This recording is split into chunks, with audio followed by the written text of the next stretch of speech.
Hi, I'm Ken Miller, Director of Entertainment for the Broadmoor Hotel.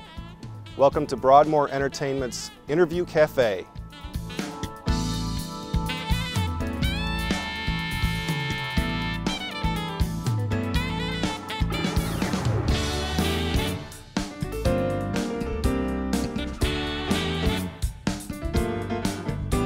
The career of Bob James is long, varied, and continues to evolve at every turn. From his first days of piano recitals in Marshall, Missouri, to his own trio while at the University of Michigan, to New York City and beyond, the music of Bob James has captivated audiences throughout the world. Discovered by Quincy Jones at the Notre Dame Jazz Festival in 1963, Bob recorded his first solo album, Bold Conceptions, for Mercury Records. He recorded many albums for CTI until he began his own label, Tappan Zee Records. It was during this time that he recorded his own gold seller, Touchdown, which included his composition, Angela, the theme from Taxi. Bob composed all the original music used in that television series for its entire run. One on One, the first in 3 collaborations with Earl Klugh, was awarded a Grammy in 1980 and has sold over 1 million copies.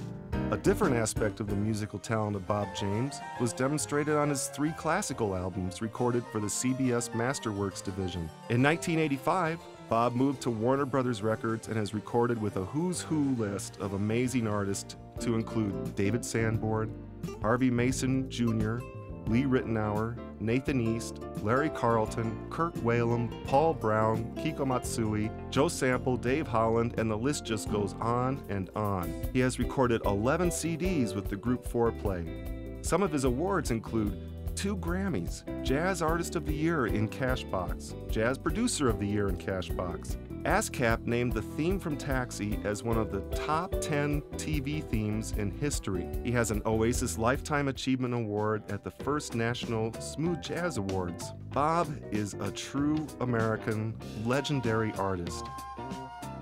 Well, one of the main questions we have, Bob, is if you could tell us a little bit about your creative process and maybe on a new project that you're working on, or... I think we touched on it already. To me, jazz is a collaborative art, pure and simple. You feed off of the rhythm section, you feed off of the drummer, you feed off of everybody that you're playing with, and because it's improvised music, we're in a constant state of dialogue.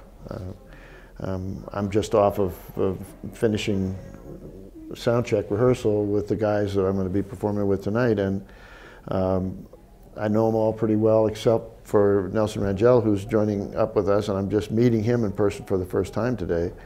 And we were sending signals to each other. He was all the way across on the other side of the stage, but I could hear a little phrase, and we can echo that phrase at the other side of the room.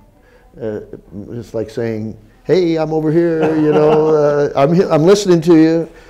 And I send those signals all the time to everybody that I play with, because I want them to listen, and I want them to know that I'm listening. I'm listening to every note that everybody plays.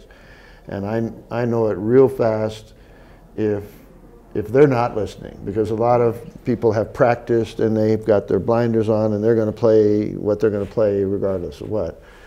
And I hear that immediately, and that, as far as I'm concerned, that they're missing a real basic ingredient that's the most fun part about playing this music, where we can improvise and it can be different every time, and we can be having that same kind of dialogue with the audience. The audience hears it too.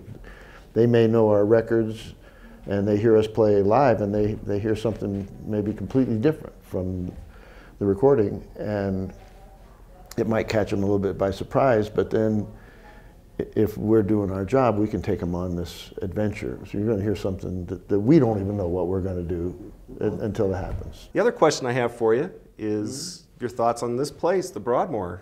Are you enjoying your visit? Very, very much so. They tell me that I'm the one that brought the snowstorm out here because I come from the east. But I know that I was quite lucky that I changed my travel at the last minute. I came a day earlier, partly because I wanted to spend as much time as I could at this beautiful place. And I got here before the bad weather set in, and so I didn't have any travel miseries. But I just realized that I think there's a tremendous similarity between this place and a place that's very close to where I live in Michigan now, the Grand Hotel, which on Mackinac Island. And there's the same kind of history, and you know that so many famous people have gone through here. It just kind of reeks of history.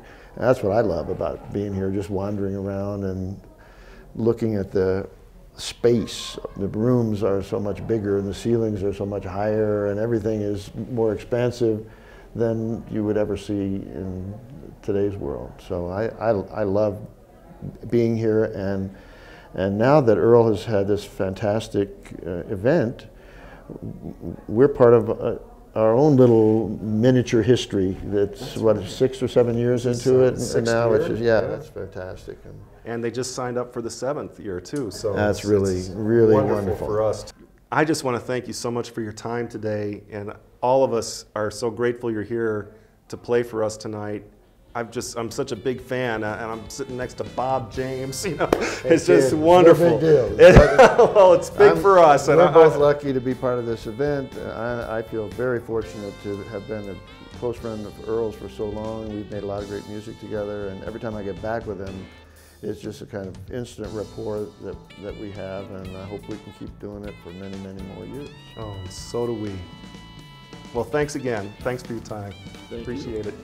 That's it for now.